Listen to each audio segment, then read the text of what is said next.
Hey there, my friends. I know. Less and less people click on the more I put a video out there somehow. Why am I putting videos out? Why all of a sudden am I some sort of, I don't know what you call it, vlogger? That's the old word. I really don't know. Except for the fact that I got a lot of things on my mind and I'm not an every Sunday preacher.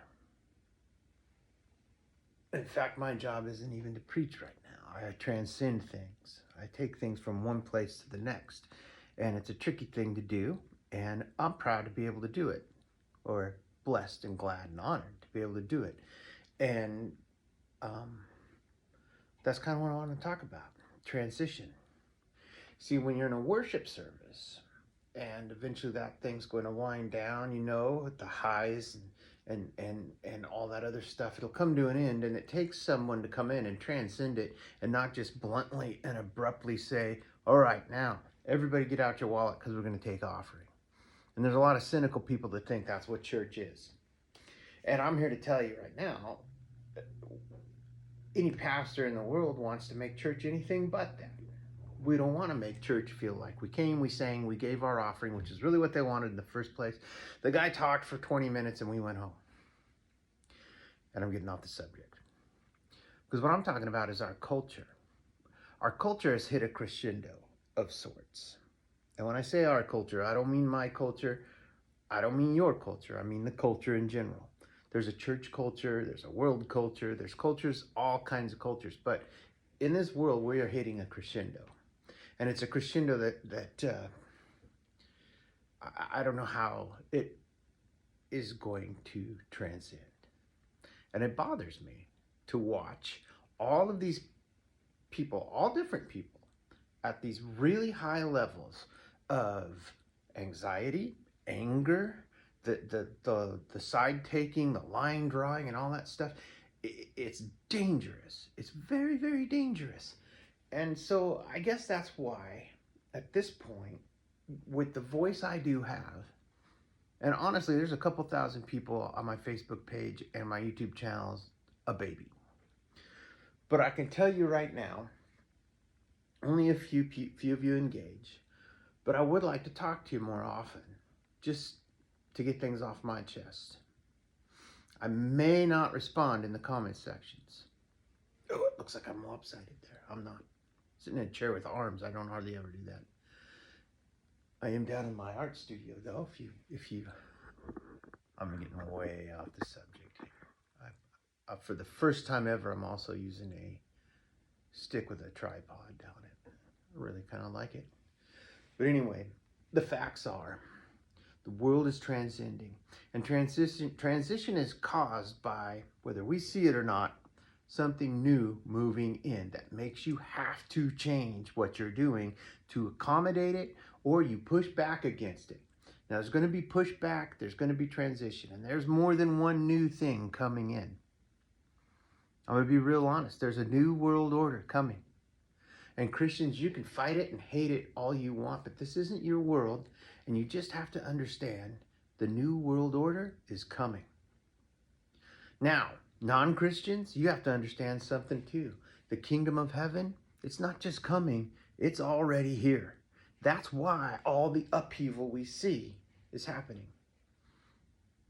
You can hate that if you want to. It's still a fact. Your disbelief changes nothing about what is going on in the supernatural right now. And that's not just a bunch of malarkey that I'm spitting out. You can't change it. It doesn't matter if you believe in God or not. He believes in you. He knows who you are. And here's the facts. The collision's already happening. The agents of the world, of that side of the supernatural, the agents of the enemy, they've got their orders and they're going to do what they're going to do. And you can bet they're doing it at all costs at this point. And I fully expect chaos to hit in 2024. But the agents of God, which should be a lot of you listening to me right now, just saying, we have our orders. They haven't changed. It's just intensifying. You're sitting here in a battle and you've been at battle stations forever. And they say people that sit waiting for war get PTSD much easier and quicker than people that spend time consistently in battle. You know why? We've been anxious for so long. So we have to pull ourselves out of this. This is a burden that we have to unleash. What do we got to do? We got to love these guys. We got to love people. We got to care for the hurt, find the wounded, understand that they're about to lose a major war. And we're supposed to be there to pick up the pieces, love them, and care for them. It's not going to be anything we do to them that's going to cause this loss. This is a supernatural loss that's going to happen. And we have already won. Let's put it that way. We've already won. So what we have to do, what we're supposed to do, we're supposed to love them. We're supposed to care for them. We're supposed to point them in the right direction. They've already lost. That's why they're so mad. That's why they're so upset. It's because there's no grounding for anything they're saying. There's no foundation underneath their cult that they have. What's a cult? There's a cult for a certain sickness out there.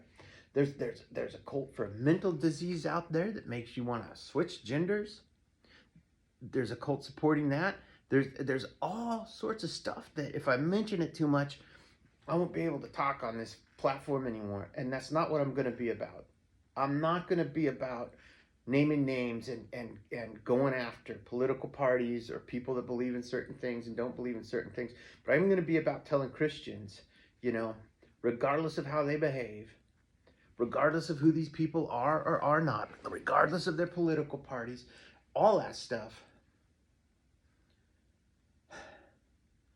We were put on this planet. Once you're saved, once you're a Christian, your job is to get mankind through this garbage and into the kingdom. Your job is to live like this stuff that's happening is already beat, because it is. I understand we have to take our stands. And if you walk up to my house right now, there's an American flag flying on my house. I'm an American, and I'm an American Christian. And I think for the first time in a long time, American Christians are going to start feeling tension and grief for being Christian, real Christians. And I want to do something else to kind of talk about what real Christianity may be, but I can tell you right now, it's not going to church. That's not real Christianity. That's religion. Do I think you need to be in a church? Absolutely. I'm in a church. Wouldn't not be in one. If for no other reason, you need to know there are other people going through what you're going through, and yes, they are too. Don't ever say that nobody else knows what I'm going through. I'm drinking LaCroix. I pretty much banished all the diet sodas out of my life. Now I got to drink this funny tasting water because I still need that burn from the bubbles. Anyway, we've got a job to do, and right now we're watching the world fall apart, but your world should not be falling apart. The more you look at what's going on outside of your world, you should be thinking, man, things are really coming together right now. Prophecies are really being fulfilled right now.